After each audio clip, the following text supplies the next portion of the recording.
Alright, I'm Sky. And I'm Alondra. And our universal theme was communication, verbal and nonverbal. And it's important because every sound and word a person uses or makes contributes a different facet of emotion to their message. And unspoken communication, such as body language and proxemics, add needed nuance. And the book that I chose was Brave New World, Chapter 7. Some Indians in New Mexico are having a ritual, sacrifice ritual, and one of the main characters from Europe, even though she has no communication with them whatsoever, she visually sees what's going on, and it's so graphic that she's still affected by it. And the literary work I chose was The Color Purple by Alice Walker, which communicates many different themes and emotions without directly spelling everything out. Seeley's age, maturity, and character growth is portrayed by her writing style and subtle changes in diction that stack on each other.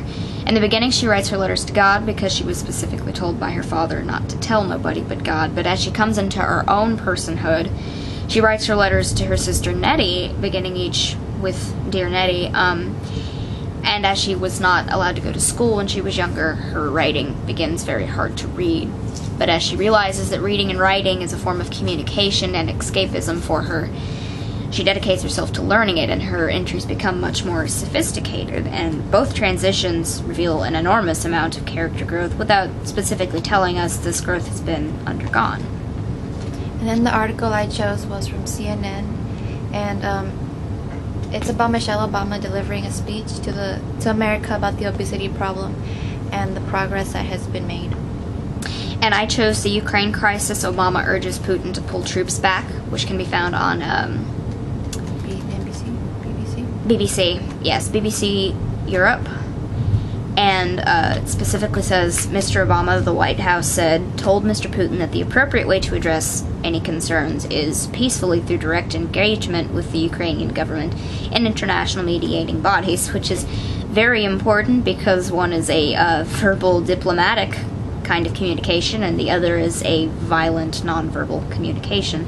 And obviously we believe that one of those two is the correct way to go about things.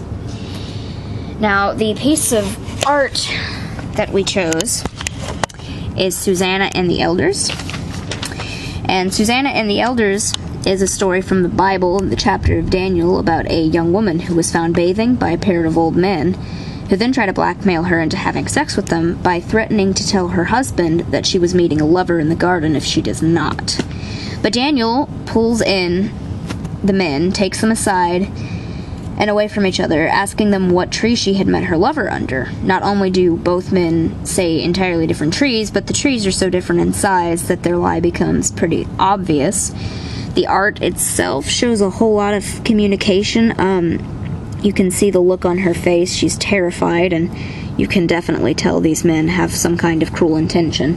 And the story itself shows the importance of verbal communication because the conflicting stories are what give the men away, which shows how important it is to be well-versed in different kinds of communication and the different nuance given off by verbal and nonverbal communication in order to extract the full truth from any story.